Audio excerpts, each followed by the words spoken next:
በጣም ቀላሉ ብዙዎቻችን የምንወደው የቲማቲም ሰላጣ ቲማቲም ቁርጥ እናዘጋጃለን። ሰላም ሰላም ውድ ቤተሰቦቼ እንዴት ናችሁ? ሁሉ መልካም። ሰብስክራይብ ያደረጋችሁ ቤተሰብ ሆኑ።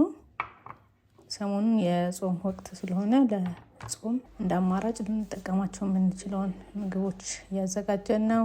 ይሄ ደግሞ በጣም ቀላል የሚጣፍጥ የብዙዎቻችን ምርጫ የሆነውን ቲማቲም ቁርጥ ነው የምናዘጋጀው። በጣም ቀላል ነው። እንደምታውቁት ዛሬ ስላዘጋጀሁት ሼር ላደርጋችሁ ብዬ ነው። ሩብ ሽንኩርት ነው የተጠቀምኩት።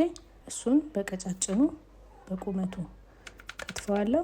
ሰላጣ ላይ ሌላ አይነት አከታተፍ ከምትከትፉት ይልቅ በዚህ አይነት መልክ ሲከተፍ ይጣፍጣል፣ ደስ ይላል። ስለዛ እንደዛ አዘጋጅቼዋለሁ። እናንተ ደግሞ የምትወዱት አይነት አከታተፍ የተለየ ካለ እሱንም ሼር አድርጉኝ። እየከተፍን ከስር ከስር የምናዘጋጀውን ወደ ሳህናችን እያደረግን ነው የምንሄደው። ሽንኩርቱ በዚህ አይነት መንገድ ከትፌዋለሁ። በመቀጠል ቲማቲም ነው። አንድ ቲማቲም ብቻ ነው የተጠቀምኩት። እንደ በጎን እንደ ሳይድ ላደርገው ስለፈለኩኝ አንድ የታጠበ ንጹህ ቲማቲም ቁርጥ ቁርጥ አድርጌ መጨመር።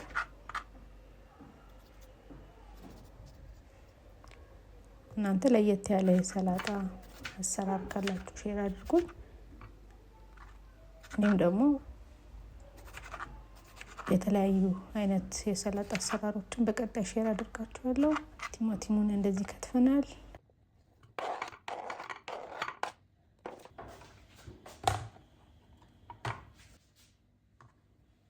በቀጣይ ቃሪያ ፍሬውን እናወጣና እሱንም ከተፍ ከተፍ አድርገን እንጨምራለን። በጣም ቀላል አንዳንዴ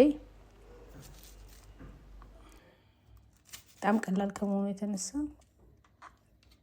ልታዘጋጁት ስታስቡ ራሱ በጣም ደስ የሚላችሁ በደከማችሁ ጊዜ እንደዚህ ረጅም ጊዜ ኪችን ውስጥ ማሳለፍ በማትችሉበት ጊዜ በፍጥነት ሊደርስ የሚችል ከሁሉም አይነት ምግብ ጋር የሚሄድ ነው ለእኔ ቲማቲም ቁርጥና ዛሬ አብረን እንድናዘጋጅ ነው። የቃሪያውን ፍሬ እንደዚህ ካወጣን በኋላ እሱን ከተፍ ከተፍ አድርገን ወደ ቲማቲሙን ወደ ቃሪያው እንቀላቅለዋለን።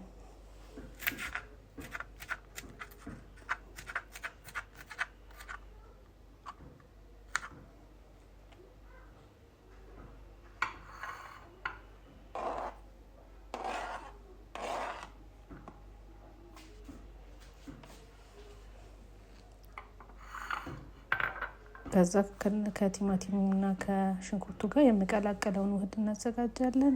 ትንሽ ሚጥሚጣ፣ ትንሽ ቁንዶ በርበሬ። ቁንዶ በርበሬ በጣም ያጣፍጠዋል፣ አሪፍ ነው። ከዛ ደግሞ ዘይት አንድ ማንኪያ፣ አንድ ሾርባ ማንኪያ ማጣፈጫ ጨው እናደርግና ይህንን ውህድ እናዘጋጃለን።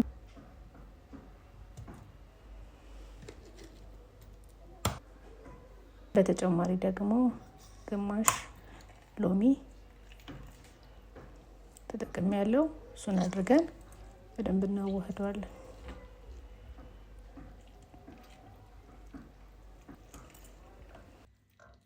አሰራሩ ያን ያህል የከበደ ሆኖ ሳይሆን ስሰራው ሼር ላርጋችሁ አብረን እናዘጋጅ ብዬ ነው።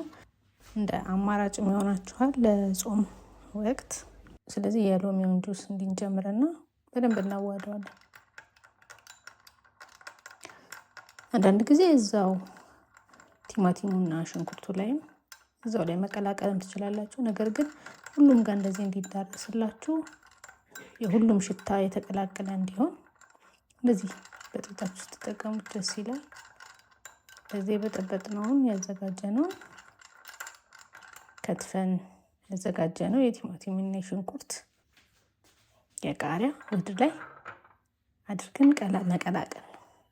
የተወሰነ ጊዜ ካላችሁ ደግሞ ድንችም ይቀቀላችሁ እሱንም ብትጨምሩበት ደስ ይላል። ሰላጣ ደግሞ ሲኖራችሁ ሰላጣም ብትጨምሩበት። ነገር ግን በአንድ ቲማቲም በአንድ ቃሪያና ከግማሽ ባነሰ ሽንኩርት እንደዚህ አድርገን እናዘጋጀዋለን። ያዘጋጀሁትን ውህድ ቀላቅየዋለሁ። በተጨማሪ ግን ሎሚ ጨምርበታለሁ። እንዲህ በላዩ ላይ ደግሞ ቲማቲሙ ላይ በደንብ እንዲያገኘው ተጨማሪ ግማሽ ሎሚ አድርጌበታለሁ። ከዛ እናዋህደዋለን። አቤት ሽታው እንዴት ደስ እንደሚል!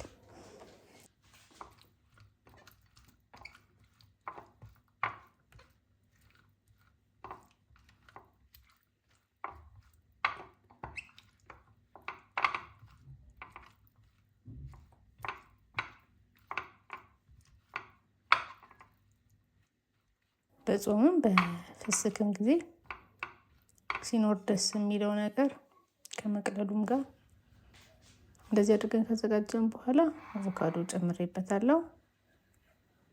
እናንተ የፈለጋችሁትን አይነት መጨመር ትችላላችሁ። ግን አቮካዶ ሞር ስትበሉትም በዳቦም በእንጀራም ብትበሉት ከቲማቲሙ ጋር ሞር የሚሄድ ሆኖ ያገኘሁት አቮካዶ ነው።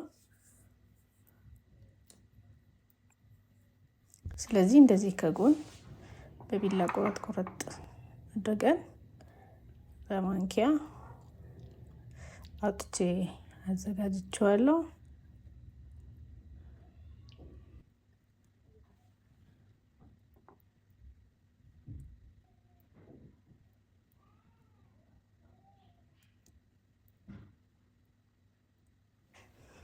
እንደ አማራጭ የሚሆናችሁ እያወቃችሁት አንዳንዴ ግን ግር ሊል ስለሚችል እንደ ሀሳብ እንደ አንድ የምግብ አይነት ከጎን ልናደርገው የምንችለው ነው በሚለው ነው ይሄንን ቪዲዮ ያዘጋጀውላችሁ።